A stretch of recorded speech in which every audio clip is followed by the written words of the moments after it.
ઘટના શું છે વિગત કહો ને બેન.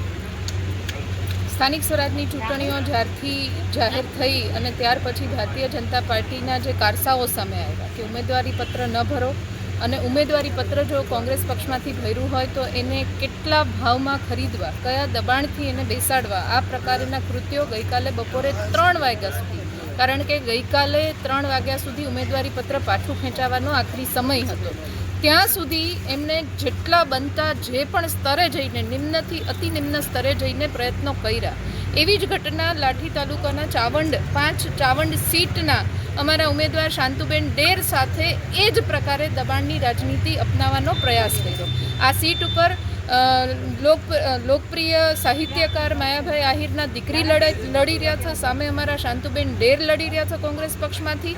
માયાભાઈ આહિરના દીકરી હોવાના નાતે એમના ઉપર સામાજિક દબાણ પણ એટલું આવ્યું કે તમે ઉમેદવારી પત્ર ખેંચી લો, સામે આતાની દીકરી છે.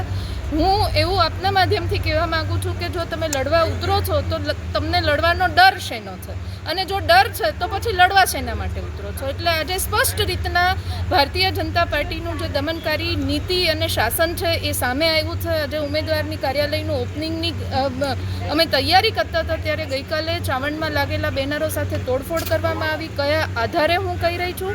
એ આધારે કહી રહી છું કે જે પ્રમાણે એમને દબાણ કરવા એવા ઉમેદવારી પત્ર ખેંચવા માટે ભારતીય જનતા પાર્ટીના આગેવાનો હતા, નહીં માનતા આ ઘટના થઈ છે. એટલે સ્પષ્ટ રીતના સાબિત થાય છે કે આ બીજા કોઈનું કૃત્ય નહીં, પણ સામેના ઉમેદવારને ડર છે કે જો માયાભાઈની દીકરી અહીંયા એમની હાર થશે અને નિશ્ચિત થવાની જ છે, થશે તો કયા મોઢે અમે જઈશું. એટલે એ ડર આજે આવી રીતના સામે આવ્યો છે. પણ આપના માધ્યમથી કહેવા માગું છું કે મેદાનમાં નીકળ્યા છો, લડવા નીકળ્યા છો તો ઇજ્જતથી અને લોકશાહીની ઢબે લડો, તો હું માનું છું કે ચૂંટણીને સાચા રંગમાં લડી કહેવાય. આજે 6-6:30 વાગે જે પોસ્ટરના બેનર મારેલા હતા ને કાલે અમે કાર્યાલય ખોલેલું હતું સાંજે, એટલે ગામમાં અમે પોસ્ટર મારેલ છે. રાતના 12 વાગ્યા સુધીને જ પોસ્ટર બધા બરાબર હતા. સવારમાં અમને મારા ભત્રીએ જાણ કરી કે આપણે બેનરને પોસ્ટર ફાડી નાખેલ છે.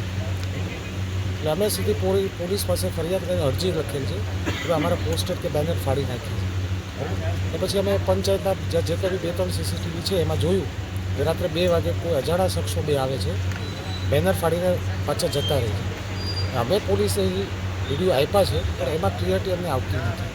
અમને એવું છે કે ભાઈ જે સામે પક્ષવાળા છે, અમે એવું માનીએ છીએ કે ભાઈ કદાચ એ લોકોએ કરાવેલ છે. એ લોકોને માનવું છે કે ભાઈ એ પોતે હારે છે, હારના ડરથી આવા જે કાંઈ બી સ્ટન્ટ કરે છે એવું અમને લાગે છે.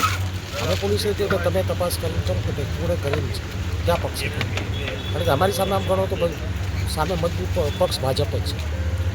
અને એમને બી એવું ડર છે કે આ સીટ ઉપર અમને કોંગ્રેસ ટક્કર આપે છે, એના ડરથી આ લોકો કરાવેલ હશે હું માનું છું. આ શું થયું છે આખી વાત કરો. શું થયું વાત કરો ને.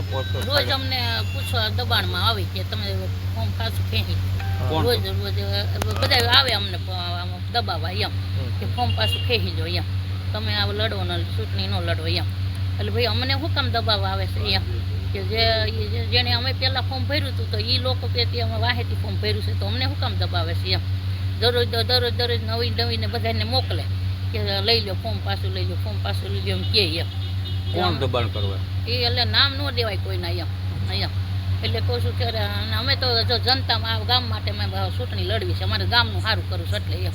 અમારે બીજું કાંઈ મારે કાંઈ જોતું જ નથી. આમાં કાંઈ તોડફોડ કરી? તોડફોડ કર્યું ને, પોસ્ટર તોડી નાખ્યા. ઈ કોને તોડી ફોડી? એટલે એ તો કોઈને તોડ્યા ફોડ્યા તો પોલીસને તપાસ કરવાનો ને, અમને થોડું ખબર હોય એમ.